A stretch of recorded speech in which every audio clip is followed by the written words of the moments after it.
Mes chers compatriotes, demain 4 avril 2020, nous célébrons le 60e anniversaire de l'accession de notre pays à la souveraineté internationale. À chacune et à chacun de vous, j'adresse mes chaleureuses félicitations. Je salue avec respect et affection nos anciens combattants. Vos sacrifices immenses, chers anciens combattants, resteront à jamais gravés dans nos cœurs et notre mémoire collective. Puisse votre exemple inspirer notre jeunesse et semer en chaque enfant de notre pays la graine du patriotisme qui nourrit le destin des grandes nations.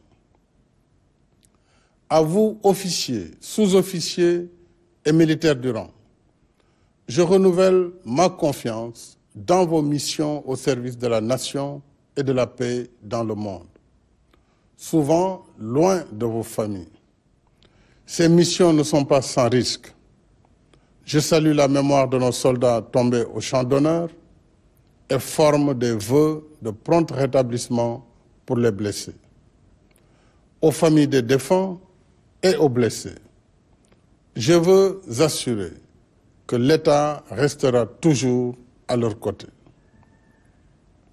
Mes chers compatriotes, cette année, nous célébrons 60 ans de liberté retrouvée et de fraternité constamment revitalisée.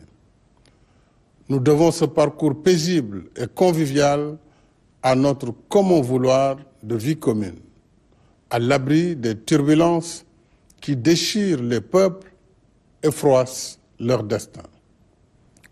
Ce legs des anciens nous engage à tenir ferme le flambeau de la liberté, de la paix et de l'unité nationale, afin qu'il continue d'illuminer notre voie et celle des générations futures. Un grand défilé civil et militaire devait marquer l'éclat de nos 60 ans d'indépendance. Mais les circonstances exceptionnelles liées à la sévère pandémie du Covid-19 ne permettent pas un tel événement. En lieu et place du défilé, je présiderai demain au Palais de la République une cérémonie de levée des couleurs sobre et symbolique. Toutes les autres manifestations initialement prévues sont annulées sur l'étendue du territoire national. Dans le contexte de lutte contre le Covid-19, le thème de la fête de l'indépendance porte cette année sur le rôle des forces de défense et de sécurité dans la gestion des pandémies et autres catastrophes. Voilà qui rappelle que nos forces de défense et de sécurité, fidèles au concept armée-nation, font corps et âme avec la nation et en ressentent chaque pulsation. Ainsi, au-delà des opérations liées à l'état d'urgence, l'armée soutient également notre vaillant personnel de santé, dont je salue à nouveau la disponibilité, le dévouement, le courage, la compétence et surtout le professionnalisme. Cette pandémie Covid-19, inédite par sa brutalité, son ampleur et ses effets paralysants, renseigne à suffisance sur les nouvelles menaces qui pèsent sur l'État-nation. Nos forces de défense et de sécurité doivent donc s'adapter davantage à la prise en charge de ces périls au double plan stratégique et opérationnel. Je poursuivrai le renforcement des capacités de nos armées à cette fin. Face à cette pandémie sans précédent que nous vivons, je suis rassuré que toutes nos forces, toutes nos intelligences sont unies dans le même élan de lutte. Les consultations élargies que j'ai tenues la semaine dernière montrent que les ressorts de notre nation restent solides. Ne baissons pas la garde. Restons mobilisés dans l'observance des règles d'hygiène individuelles et collectives. Respectons les mesures édictées par l'état d'urgence, limitons nos déplacements, restons à la maison. Prenons très au sérieux cette maladie. Évitons la stigmatisation pour une maladie certes très contagieuse, mais pas du tout honteuse. Signalons aux services de santé tout cas suspect pour une prise en charge précoce. C'est en observant ces règles que nous éviterons une propagation générale du virus que nos structures de santé ne pourront pas contenir. Mes chers compatriotes, comme partout ailleurs, notre économie subit de plein fouet l'impact du Covid-19. Des secteurs comme le tourisme, l'hôtellerie, la restauration, les transports, le commerce, la culture, les bâtiments et travaux publics, entre autres, sont durement affectés. Notre croissance économique soutenue sur plusieurs années est brutalement freinée et passera de 6,8% à moins de 3%. Mais ce soir, mes pensées vont particulièrement à toutes celles et à tous ceux qui souffrent de l'impact de la crise du Covid-19. Je pense aux millions de pères, mères et soutiens de famille menacés de précarité. Je pense à notre diaspora, si généreuse envers la nation et aujourd'hui éprouvée.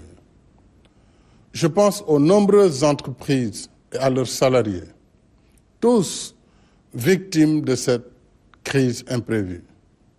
Je veux dire à tous et à toutes que l'État ne vous abandonnera pas. Devant l'urgence et en attendant une évaluation complète des effets de la crise sur l'économie nationale, j'ai mis en place un programme de résilience économique et sociale afin de renforcer notre système de santé et soutenir nos ménages, notre diaspora, nos entreprises et leurs salariés. Ce programme est décliné en 4 axes. Premièrement, le soutien au secteur de la santé à hauteur de 64,4 milliards de francs pour couvrir toutes les dépenses liées à la riposte contre le Covid-19. Deuxièmement, le renforcement de la résilience sociale des populations. L'État prendra en charge les dépenses suivantes. 15,5 milliards pour le paiement des factures d'électricité des ménages abonnés de la tranche sociale pour un bimestre, soit environ 975 522 ménages. 3 milliards pour la prise en charge des factures d'eau de 670 000 ménages abonnés de la tranche sociale pour un bimestre. 69 milliards au lieu des 50 initialement prévus pour l'achat de vivres au bénéfice d'1 million de ménages éligibles. 12,5 milliards pour aider la diaspora.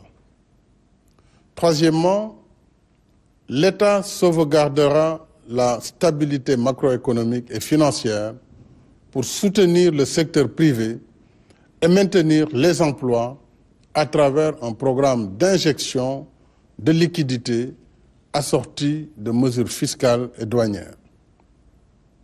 Ainsi, 302 milliards seront consacrés au paiement dû aux fournisseurs de l'État. Les règles et priorités de paiement concourant à l'objectif de stabilité économique seront publiées et connues de toutes les entreprises. Ces dernières s'engageront à maintenir les salaires. Une enveloppe de 100 milliards sera spécifiquement dédiée à l'appui direct des secteurs de l'économie les plus durement touchés par la crise, notamment les transports, l'hôtellerie et également l'agriculture. De même, en rapport avec le secteur financier, l'État mettra en place un mécanisme de financement à hauteur de 200 milliards, accessible aux entreprises affectées selon une procédure allégée. L'État procédera au remboursement des crédits de TVA dans des délais raccourcis pour remettre de la trésorerie aux entreprises. Des remises et suspensions d'impôts seront accordées aux entreprises qui s'engageront à maintenir leurs travailleurs en activité pour la durée de la crise ou à payer plus de 70% du salaire des employés mis en chômage technique pendant cette période. Cette facilité de trésorerie concerne les retenues opérées sur les salaires et les cotisations sociales que les entreprises du secteur privé versent à la Caisse de sécurité sociale et à l'IPRES. Pour la mise en œuvre de cette mesure, l'administration fixera en toute transparence les règles concernant les engagements de l'État et la responsabilité des entreprises. Les petites et moyennes entreprises dont le chiffre d'affaires est inférieur ou égal à 100 millions de francs et les entreprises évoluant dans les secteurs les plus impactés par la pandémie, notamment le tourisme, la restauration, l'hôtellerie, le transport, l'éducation, la culture et la presse, bénéficieront d'un différé de paiement des impôts et taxes jusqu'au 15 juillet 2020. Au titre du soutien à l'investissement, il y aura une prolongation du délai général de paiement de la TVA suspendu, recouvré par la douane et les services fiscaux de 12 à 24 mois, ce qui représente un report de paiement de 15 milliards sur l'année 2020. Il sera accordé une remise partielle de la dette fiscale constatée au 31 décembre 2019, due par les entreprises et les particuliers pour un montant global de 200 milliards. De même, l'État procédera à la suspension du recouvrement de la dette fiscale et douanière des entreprises les plus affectées par le Covid-19. En contrepartie, elles devront s'engager à maintenir les salaires de leurs employés ou à payer plus de 70% du salaire des employés mis en chômage technique. Les entreprises et personnes physiques qui soutiennent le Force Covid-19 sous forme de dons versés au compte ouvert au Trésor public pourront déduire ces dons de leur futur résultat fiscal.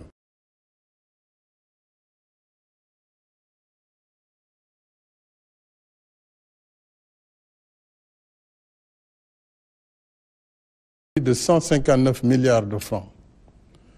En outre, le gouvernement sécurisera 178 milliards pour couvrir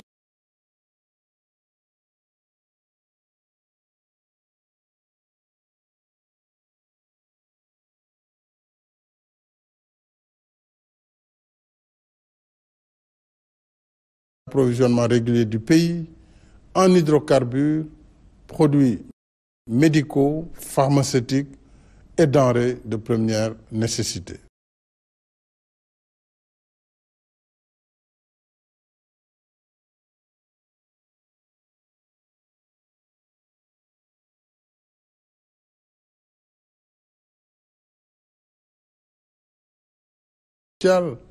Seront couvertes par le fonds de riposte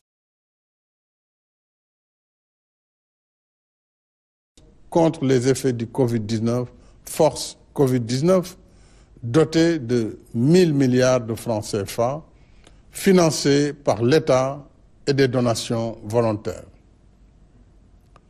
Au nom de la nation, je remercie celles et ceux qui ont déjà contribué aux forces Covid-19, secteur privé,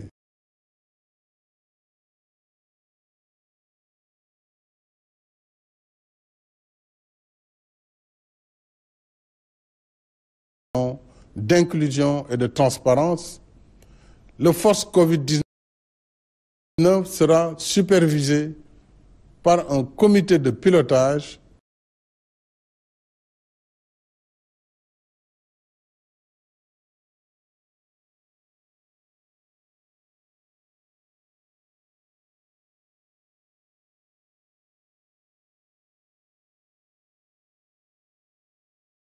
assurer notre souveraineté alimentaire. Mais nous devons encore produire plus et mieux, consommer sénégalais pour être moins dépendants des marchés extérieurs. Je tiens particulièrement à la mise en œuvre accélérée du programme d'autosuffisance en riz. Mes chers compatriotes, dans un contexte global marqué par de nouvelles menaces transfrontalières comme le Covid-19, la vulnérabilité de l'État-nation rend encore plus pertinent l'attachement de notre pays au panafricanisme. Parce que l'unité africaine est pour nous un impératif de premier ordre. Je poursuivrai sans relâche mes efforts à l'échelle sous-régionale et continentale pour un front commun de l'Afrique dans la gouvernance mondiale et la prise en charge de l'impact du Covid-19. Quand une crise frappe toutes les économies, les plus faibles sont évidemment les plus affectés. Je renouvelle par conséquent mon appel aux partenaires bilatéraux et multilatéraux à appuyer nos efforts en annulant la dette publique et en réaménageant la dette privée selon des mécanismes à convenir. Du reste, la tourmente qui secoue le monde a fini de révéler au grand jour la fragilité de tous les pays et leur vulnérabilité commune. Alors il est temps de repenser l'ordre des priorités. Il est temps de travailler ensemble à l'avènement d'un nouvel ordre mondial qui met l'humain et l'humanité au cœur des relations internationales. Ensemble, mes chers compatriotes, tenons bon. Ensemble, restons debout et combatifs. Ensemble, gardons le cap sur l'objectif d'émergence par le culte du travail, de la discipline et du civisme. Dans le temps long de la vie d'une nation, le 60e anniversaire de notre indépendance est moins un aboutissement qu'une étape symbolique, une halte pour revigorer notre marche solidaire et résolue vers un futur meilleur. Nous sommes à la fleur de l'âge qui ouvre l'âge de la belle saison. Et l'histoire nous enseigne que c'est en subissant l'épreuve du feu que le fer gagne en éclat.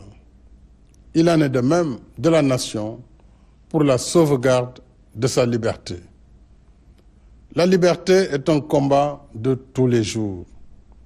Et c'est à l'épreuve de ce combat qu'un peuple teste ses capacités de dominer l'adversité pour rester libre et réaliser son destin. Unis et solidaires, j'ai foi en notre détermination à hisser nos capacités à la hauteur de nos ambitions pour accomplir notre grand dessein. Vive le Sénégal en paix, toujours plus uni, plus libre et plus prospère. Bonsoir et bonne fête de l'indépendance.